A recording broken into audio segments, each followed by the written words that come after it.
আশা করি তোমরা ভালো আছো। সায়েন্সের ডাইভার্সিটিকে ছোট ছোট এক্সপেরিমেন্টস দিয়ে এক্সপ্লোর করার জন্য তোমাদের জন্যই এনটিভির বিজ্ঞান ভিত্তিক অনুষ্ঠান বিজ্ঞানে আনন্দ। আমি রোজানা বিলা জামান এবং এই এক্সপেরিমেন্টসগুলো করার জন্য আমাদের সাথে আছে বুয়েটের শিক্ষার্থী আতিক খান।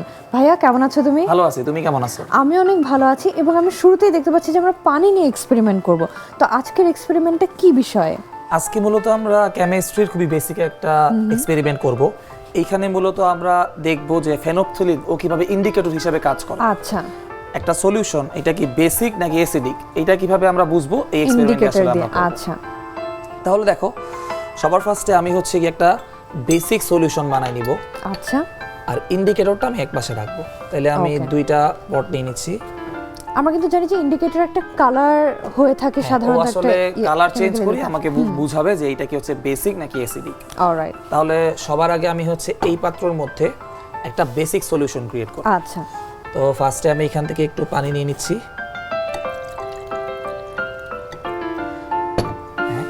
এখানে দেখো এই যে আমার কাছে সোডিয়াম হাইড্রোক্সাইড আছে। আচ্ছা, এটা আসলে জলীয় দ্রবণে হাইড্রোক্সাইড আয়নটা দিবে, এই কারণে আসলে এটা একটা বেসিক নেচারের Alright. সলিউশন হবে। আমি এখানে হাইড্রোক্সাইড অ্যাড করে দিচ্ছি। এবং এখানে কিন্তু সোডিয়াম হাইড্রোক্সাইডটা আমাদের কাছে অনেকটা ট্যাবলেট আকারে আছে, তাই না? আচ্ছা, এটা তো আমরা যে কোনো কেমিক্যালের স্টোরেই পাবো। এইগুলোই পেয়ে যাবেন। ওকে, এটা খুবই সহজলভ্য। এবার হচ্ছে আমি হচ্ছে একটু এখান থেকে এটাকে একটু মিক্স করে নেব পানির সাথে। তো এখানে মোটামুটি একটা সোডিয়াম হাইড্রোক্সাইডের সলিউশন কিন্তু তৈরি হয়ে গেল, ঠিক আছে? ওকে, আচ্ছা, আর তাইলে এখন আমি হচ্ছে এইটার মধ্যে ফেনফথলিনের একটা সলিউশন তৈরি করে নিই। তার মানে ইন্ডিকেটরের সলিউশনটা তৈরি করে নিই। এখানে আমি হালকা একটু পানি নিয়ে নিচ্ছি। এটা হচ্ছে আমার ফেনফথলিন।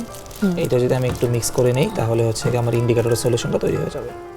আমাদের সোডিয়াম হাইড্রোক্সাইডটা যে পানির সাথে একদম মিক্স হয়নি, এটাতে কোনো সমস্যা হবে না, না? এখান থেকে আসলে সোডিয়াম হাইড্রোক্সাইড মিক্স হইতেছে, সম্পূর্ণ মিক্স হইতে হবে না, মোটামুটি করে মিক্স হইতেছে। ওকে, ফেনফথলিন পাউডারের মতো থাকে, হচ্ছে গিয়ে হোয়াইট একটা পাউডার।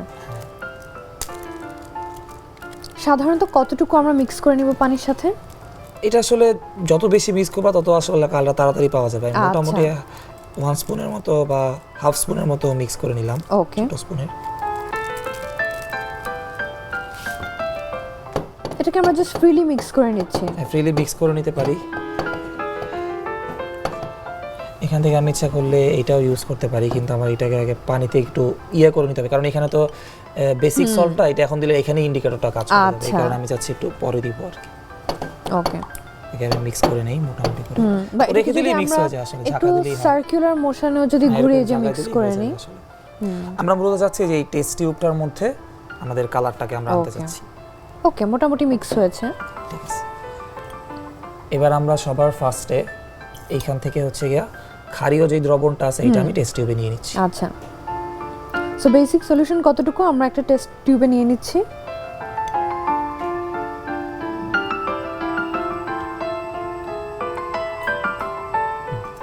ওকে, তাহলে এই সলিউশনটা হচ্ছে একটা বেসিক সলিউশন বা ক্ষারীয় সলিউশন। আচ্ছা, এখন আমরা এর মধ্যে ফেনফথলিনটা অ্যাড করব। তাহলে আমি হচ্ছে এখান থেকে পানি নিয়ে টেস্ট টিউবটা একটু পরিষ্কার করে নেই। ওকে, এবার আমি যদি এখানে ফেনফথলিনটা নিয়ে নিলাম, এইটাকে অ্যাড করব। এই দেখো ওয়াও, একদম পার্পল কালার হয়ে গেল। একটা কিন্তু পার্পল কালারের আমার শেড আইসা পড়লো। আমি যদি আর একটু দেই, খুব ভিজিবলি কিন্তু পার্পল, আমরা যদি বন্ধুদেরকে দেখাই একদম ভিজিবলি পার্পল একটা তাহলে কালার। এটা হচ্ছে গিয়ে নির্দেশ করলো যে এটা হচ্ছে কি একটা বেসিক সলিউশন। আচ্ছা, আমরা যদি একটা কাপড়ের মধ্যে বা একটা, এটা তুমি একটু ধরো, আমি একটা কাগজের মধ্যে এই কালারটা নিতে যাচ্ছি। আচ্ছা,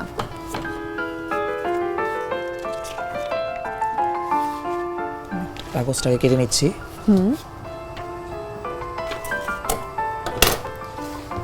স্ট্রিপ প্যাকেটের ভিতরে যদি আমরা ডিপ করি এটা ভাঙলে তাহলে সুবিধা হবে।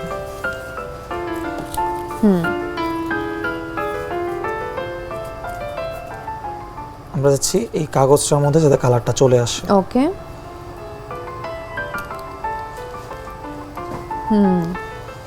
দেখো এই কাগজটার মধ্যে কিন্তু কালারটা একটু চলে আসে, পার্পলিশ একটা কালার চলে এসেছে। এটা আমি এখানে রেখে দিতেছি।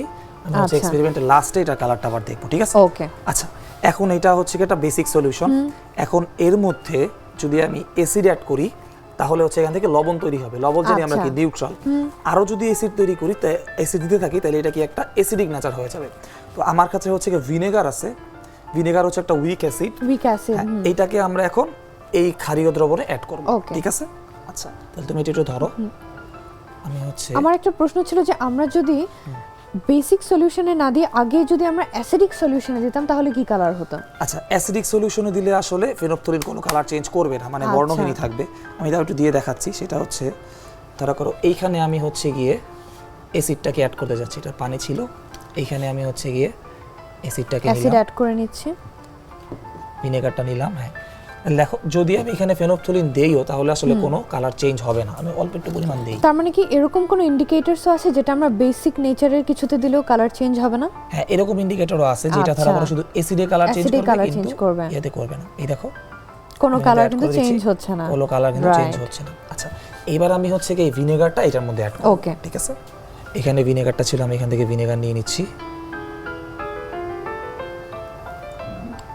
এই দেখো কালারটা একদম আস্তে কিন্তু আস্তে সাদা হয়ে বর্ণহীন হয়ে যাচ্ছে। যাচ্ছে। আমরা যদি বন্ধুদের কিভাবে দেখাই, ট্রান্সপারেন্ট আর কি। এই দেখো যখনই আমি এটার মধ্যে কি করলাম, অ্যাসিড অ্যাড করলাম, এবার পুরো সলিউশনটা হয়ে গেল কি অ্যাসিডিক। একদম অ্যাসিডিক। তাহলে সল্টটা কোথায় আছে? হ্যাঁ, সল্টটা হচ্ছে আসলে দ্রবীভূত অবস্থায় আছে। এখানে হচ্ছে আচ্ছা। পদক্ষেপ পড়ে না, সল্টটা এই লিকুইডের মধ্যে দ্রবীভূত অবস্থায় মিক্সড আছে। আছে। দেখো এখন পুরো সলিউশনটা অ্যাসিডিক, এই কারণে আমি যদি একটু অ্যাসিড দেই, এবং সল্ট আসার জন্য মনে হয় এটা একটু ব্লারি একটা লিকুইড হয়েছে, একটু ঘোলা এখানে একটা কিন্তু লিকুইড। সল্টের কণা কি দেখা যাচ্ছে? না, কিন্তু না, সল্টের কিন্তু কণা এখন পানির সাথে দেখা যাচ্ছে মেশা না, মানে আছে। দ্রবীভূত অবস্থায় আছে। অনেক সময় দেখো যদি অধক্ষেপ পড়ে, সেই ক্ষেত্রে এখানে হচ্ছে কি তোমার সল্টের কণাগুলো দেখা যাবে এবং আস্তে আস্তে নিচে চলে যাবে। ঠিক আছে, প্রেসিপিটেশন হওয়ার জন্য কি অনেক বেশি অ্যাসিড অ্যাড করা লাগে? আমার হচ্ছে প্রেসিপিটেশন তখনই হবে যখন আসলে এর যতটুকু ক্যাপাসিটি আছে রাখার, এর থেকে বেশি পরিমাণে সল্ট তৈরি হয়ে যাবে। আচ্ছা। এই নাসারে কিন্তু প্রেসিপিটেট হবে না। ওকে।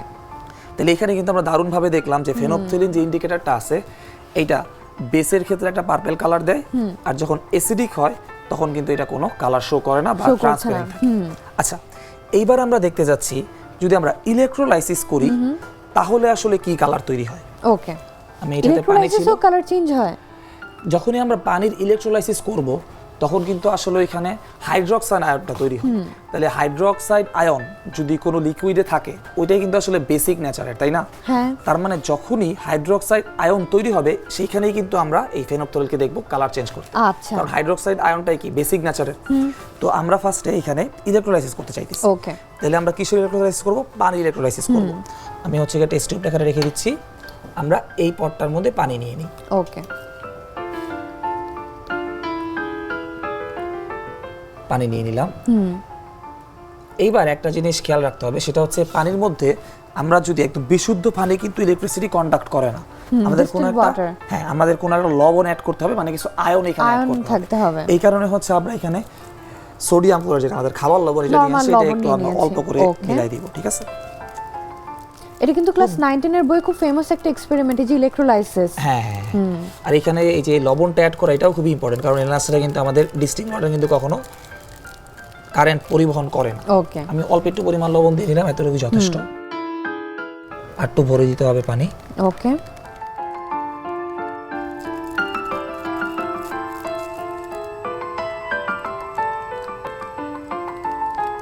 আমরা কি আরেকটু পানি ইলেকট্রোডটা দিয়ে এই জিনিসটাকে গুলালাম? সমস্যা না, যে কোনো কিছুতে আসলে আচ্ছা, গুলানো বাট যায়। জিনিসটা কি ইলেকট্রোড বলে? হ্যাঁ, এটা হচ্ছে আমরা Okay. ইলেকট্রিক হিসেবে ইউজ করব আর কি, যখন Alright. কানেকশন দিব তখন। আচ্ছা, এখন তাহলে এইটা কি শুধু পানি আছে এর মধ্যে, তাই না? এখন আমি এর মধ্যে হচ্ছে গিয়ে একটু ফেনফথলিন অ্যাড করে দিব। ওকে। কারণ আমরা চাচ্ছি যখনই হাইড্রোক্সাইড আয়নটা তৈরি হবে তখনই যাতে আমাদের কালারটা কালারটা দেখা চেঞ্জ যায়। হয়। ঠিক আছে, তাহলে আমি হচ্ছে এখান থেকে কিছু ফেনফথলিন নিয়ে এই লবণ পানির মধ্যে অ্যাড করে দিতেছি। আচ্ছা। আর এখানে যদি আমি ফেনফথলিনটা অ্যাড করি, এটা কি কালার চেঞ্জ করবে না? এই করবে না, কি মনে হচ্ছে তোমার বলো? শুরুতে তো করার কথা না। হ্যাঁ, করবে না, কারণ হচ্ছে এখানে জাস্ট লবণ আছে, লবণ লবণ আছে, পিএইচ আমরা জানি কত 7, তাই না? তাহলে 7-এ কিন্তু ইন্ডিকেটর কোনো কালার চেঞ্জ করবে না। যখনই 7 থেকে বাড়বে পিএইচ, তখনই হচ্ছে এটাকে বেসিক নেচার বলবো, আর তখনই হচ্ছে আসলে কালার চেঞ্জ হওয়া শুরু হবে। একটু বেশি করে ফেনফথলিন অ্যাড করে নিচ্ছি, আচ্ছা। যাতে কালারটা ভালো ভিজিবল হয়। হ্যাঁ, মোটামুটি হয়েছে, বেশ খানিকটা আমি অ্যাড করে ফেলছি। আচ্ছা, এবার হচ্ছে এই দুইটাকে আমরা ইলেকট্রোড হিসেবে ইউজ করব। এইটা আর এটাকে আমরা ইলেকট্রোড হিসেবে ইউজ করব। আমার কাছে একটা যদি দেখাই, এটা হচ্ছে আমার কাছে একটা ব্যাটারি কেস আছে, তো এখান থেকে আমরা ইলেকট্রিসিটি আসলে সাপ্লাই ঠিক আছে? অলরাইট। তাহলে সবার আগে আমি হচ্ছে গিয়ে দুই পাশে দুইটা ইলেকট্রনকে আমি দিয়ে ওকে, দিলাম। আমরা ভিনেগারের মুখটা ক্লোজ করে রাখি। এবার হচ্ছে আমরা এখানে কানেকশনটা দিব, ঠিক আছে? আচ্ছা, তাইলে সো আমরা আগে অ্যাটাচ করে দেন কানেকশনটা দিব, রাইট? ওকে, এই পাশটাতে একটা দিলাম, এই পাশে আরেকটা। আগে হচ্ছে আমি কানেকশনটা দিই।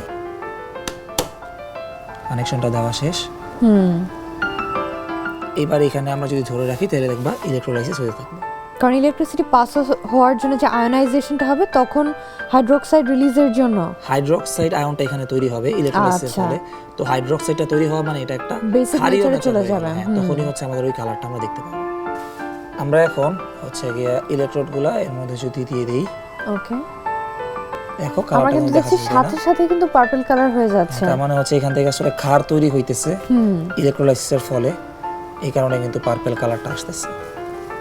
আমরা এটার জন্য কত ভোল্ট ইউজ করছি? আচ্ছা, এইখানে আমরা হচ্ছে গিয়ে দেখো 4টা পেন্সিল বারে টোটাল ইউজ করছি। তাহলে একটা যদি 1.5 করে হয় তাহলে 6 আর 6 টোটাল হচ্ছে গিয়ে 3 আর 3 1.5 হচ্ছে 3 আর এখানে 3 টোটাল হচ্ছে 6 ভোল্ট আমরা এখানে ইউজ আচ্ছা। করছি। আমি যদি আবার একটু দেখাই, এবার একটু এই পাশে ঘুরাই নেই। ওকে,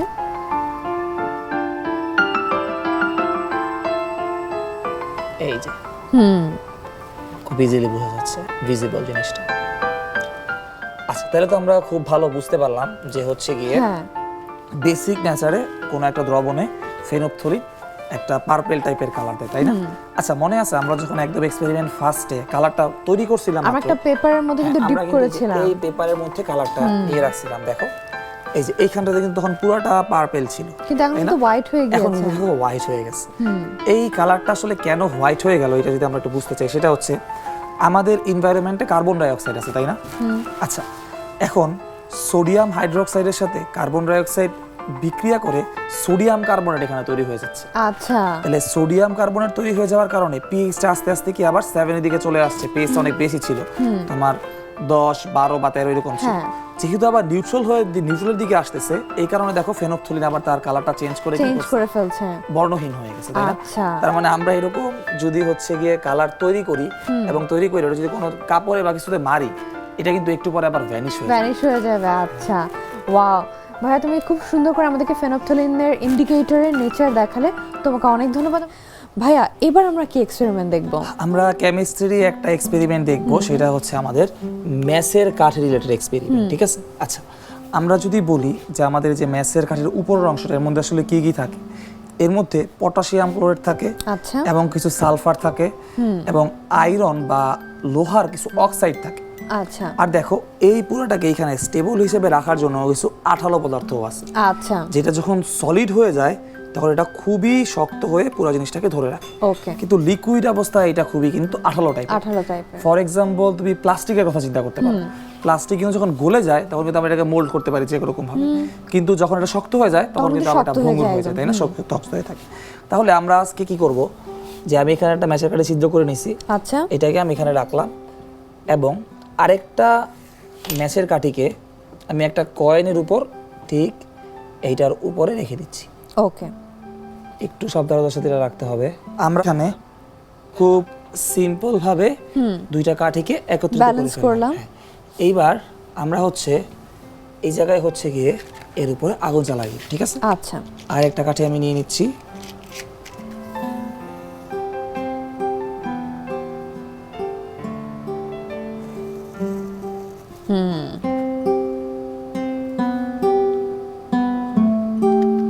দেখো, তো ম্যাচটা হচ্ছে গিয়ে পুড়ে গেছে। আচ্ছা, এবার যদি আমি দেখাই, দেখো ম্যাচটা পুড়ে যাওয়ার পরে এই জায়গায় দুইটা কিন্তু আঠার মতো করে আটকে গেছে। আমি যদি কয়েনটাকে এখান থেকে বের করে ফেলি, সরিয়ে ফেলি, হ্যাঁ, এই দেখো আটকে আছে, রাইট। ওটা কিন্তু আঠার মতো করে আটকে আছে, তাই না? আচ্ছা, এইটা কেন হইলো? দেখো এই যে আমি যদি এরকম করি, এই দেখো এটা কিন্তু শূন্যের উপরে আছে, এই জায়গাটা হ্যাঁ, এখানে কিন্তু গ্যাপ আছে গ্যাপ আছে, তাই না? তার মানে এটা আসলে এখানে আঠা দিয়ে একদম ফিক্স হয়ে গেছে। ওকে, এরকমটা কেন হইলো এটা চলো আমরা একটু এক্সপ্লেইন করি। অলরাইট। সেটা হচ্ছে, এখানে বলছিলাম না আঠালো একটা পদার্থ আছে, যখন আমরা আগুন লাগাই দিলাম এখানে টেম্পারেচারটা হঠাৎ করে খুব বেড়ে গেছে, তাই না? আচ্ছা, তাহলে ওই আঠালো পদার্থটা কি হয়ে গেছে, গলে গেছে। দুইটা ব্যাসের ক্ষেত্রে গলে গিয়ে এরা কি আটকে একে গিয়েছে। অপরের সাথে মিশে গেছে। আবার দেখো এনভায়রনমেন্টটা কি ঠান্ডা না, তাহলে টেম্পারেচারটা বেড়ে যখন হঠাৎ করে আবার কমে গেল, সাথে সাথে ওই আঠালো শক্ত হয়ে আটকে শক্ত হয়ে গিয়েছে। গেছে। এই কারণে দুইটা জিনিসই কি একদম দেখো ফিক্স হয়ে আটকে গেছে। আরো মজার বিষয় দেখবা, যদি আমি তোমাকে এই নরমাল ম্যাচ দেখাই, এই যে এই ম্যাচটা আচ্ছা। দেখাইলাম, এটা নরমাল ম্যাচ আমি নিয়ে নিই, এই একটা ম্যাচ নিয়ে নিলাম,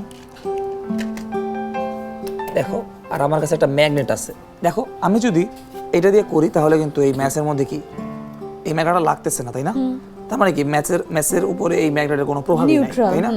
আচ্ছা, কিন্তু পুড়ে যাওয়ার পরে দেখবা ও কিন্তু আকর্ষণ করবে। যেমন আমরা দেখতেছিলাম যে হচ্ছে গিয়া যদি আমরা একটা ম্যাগনেট নেই, এই ম্যাগনেটটা কিন্তু এই যে ম্যাচের কাঠির উপরে কোনো প্রভাব রাখে না, তাই না? আমি যদি এখান থেকে একটু খুলেও দেখাই, সেটা হচ্ছে আমি যদি এই যে এরকম করে করে যে এই বারুদগুলো আছে, এই বারুদগুলো এখানে নিয়ে রাখি, দুই একটা ম্যাচের করলেই হবে।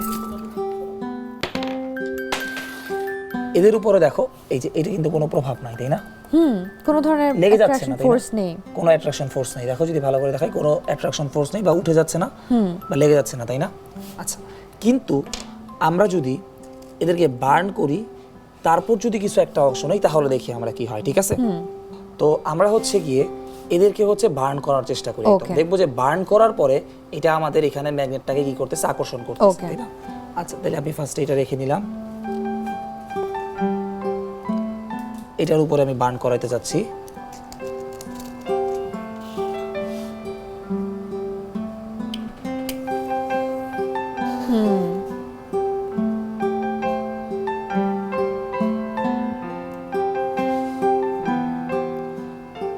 তো মোটামুটি কিন্তু তিনটাই হয়েছে, এখানে বার্ন হয়ে গেছে, ঠিক আছে? আচ্ছা, এইবার যদি এদেরকে আমরা ম্যাগনেট দিয়ে আকর্ষণ করানোর চেষ্টা করি, তাহলে দেখি কি হয়, ঠিক আছে? এটা হচ্ছে আমাদের ব্যাকডেটটা। এখনো কিন্তু ওগুলোর ভিতরে হালকা একটু আগুন আছে। এখানে গ্লুটার কারণে দুটো আটকে গেছে, আমি যদি এটাকে আলাদা করে নিই,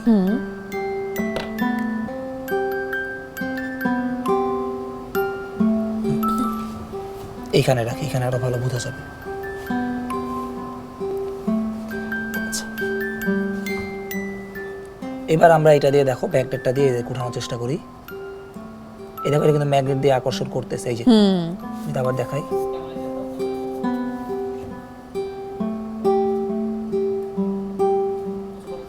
হ্যাঁ, এই দেখো এটা কিন্তু ম্যাগনেট দিয়ে এখানে কিন্তু আকর্ষিত হইতেছে, এই যে ভারীটা, এই যে উঠে গেল। তাহলে আমার প্রশ্ন হচ্ছে শুরুতে কেন ম্যাগনেট অ্যাট্রাক্ট করলো না, বাট বার্ন হয়ে যাওয়ার পর কেন অ্যাট্রাক্ট করছে? দেখো এখানে প্রথমে হচ্ছে গিয়ে আয়রনের একটা অক্সাইড ছিল, ফেরাস অক্সাইড যদি আমরা বলি, তো এই অক্সাইডটার কারণে কিন্তু অক্সাইডগুলো কিন্তু চুম্বক আকর্ষণ করতে পারে না। আচ্ছা। কিন্তু যখন বার্ন হয়ে গেল, তখন অক্সিজেনটা যৌগটা থেকে আলাদা হয়ে গেছে, তখন এর মধ্যে শুধু আয়রনের পার্টিকেল আছে। আচ্ছা, তো আয়রনকে কিন্তু বা লোহা, আয়রন মানে লোহাকে কিন্তু চুম্বক আকর্ষণ করে। এই কারণে পুড়ে যাওয়ার পরে আমরা দেখতেছি কি, এই যে এদের কি অ্যাট্রাক্ট করছে। এ দেখো উপরের দিকে উঠাই ফেলা যাচ্ছে, এই যে অ্যাট্রাক্ট করতেছে, তাই না? তো এটাই হচ্ছে আমাদের মূলত ম্যাচের কাঠি নিয়ে কিছু আচ্ছা। দারুণ এক্সপেরিমেন্ট, যেটা আসলে ম্যাচ কাঠি যদি আমরা পুরাই ফেলি, তখন দেখবে একরকম প্রপার্টিজ শো করে, আবার না পুরানো অবস্থায় অন্যরকম প্রপার্টি শো করে। আমরা ম্যাগনেটিক অ্যাট্রাকশন দেখলাম, ম্যাচ নিয়ে কি আমরা আরো কোনো এক্সপেরিমেন্ট দেখব? দেখো ম্যাচ নিয়ে আমরা একটা ফান এক্সপেরিমেন্ট করতে পারি। ওকে, এই কারণে আমরা হচ্ছে এখানে কিছু সুতা এবং একটা পেন্সিল রাখছি। এটা খুবই ফান এক্সপেরিমেন্ট, ওকে। অনেকে হয়তো বা বুঝেও যাবে যদি আমি দেখাইতে চাই। দেখো এখানে কিন্তু আমরা প্রথমে যে এক্সপেরিমেন্টটা করলাম, এটার ক্ষেত্রেও খুব সাবধানতা অবলম্বন করতে হবে, কারণ কি আমরা যখন একটাকে একটার উপরে রাখছি, যদি কোনো কারণে আগুন দেওয়ার সময় লেগে গিয়ে পড়ে যায়, তখন কিন্তু আগুন ধরে যাওয়ার একটা রিস্ক আছে। আর আমরা যখন এইখানে দেখো তোমার পুরাইলাম, তখনও কিন্তু খুব সাবধানতার সাথে করতে হবে, কারণ যখন আমরা ম্যাচ কাঠি নিচ্ছি, এমন হইতে পারে এখানে পুরনো আমরা দেখতেছি আগুনটা আমার হাতে লেগে গেল, ঠিক আছে? তো এই জিনিসগুলো কিন্তু সাবধানতার সাথে করতে হবে। করার সময় একটু চাইলে বড়দের সাহায্য নিয়ে করতে হবে আসলে।